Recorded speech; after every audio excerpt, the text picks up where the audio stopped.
కృష్ణుడికి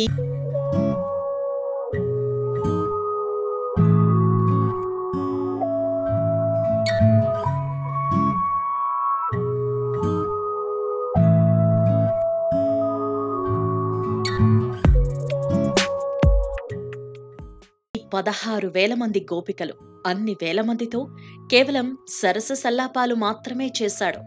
అల్లరి చేశాడు, అల్లరి పెట్టాడు, అంతవరకే. కాని ఏనాడు ఆయన హద్దులతిక్రమించలేదు. గోపికలు కృష్ణుడి మధ్య ఉన్నది ఒక పవిత్రమైన చెలిమి మాత్రమే. కృష్ణుడు భోగిగా కనిపించే యోగి. ఇక నెమలి విషయానికొస్తే ప్రపంచంలో సంసారం చేయని జీవి ఇదొక్కటే.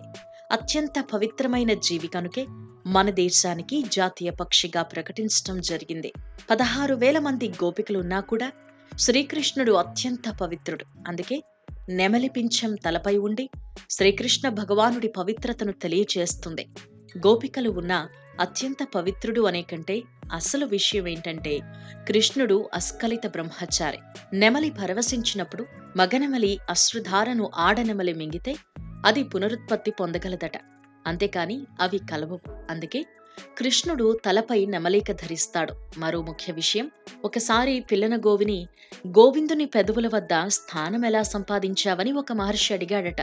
అప్పుడు పిల్లన గ్రోవి ఇలా చెప్పిందట, ఇలా చూడు, నాలో ఏముందని అడిగిందట. ఆపై తనలో ఏమీ లేదు, ఏ కల్మషమూ లేదు, ఏ కోరికలూ లేవు.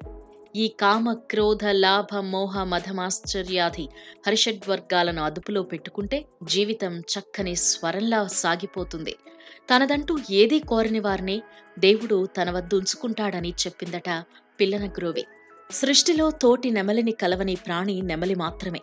శ్రీకృష్ణుని 16,000 మంది గోపికలు, అన్ని వేల మంది భామలతో శ్రీకృష్ణుడు సరస సల్లాపాలు మాత్రమే చేశాడు.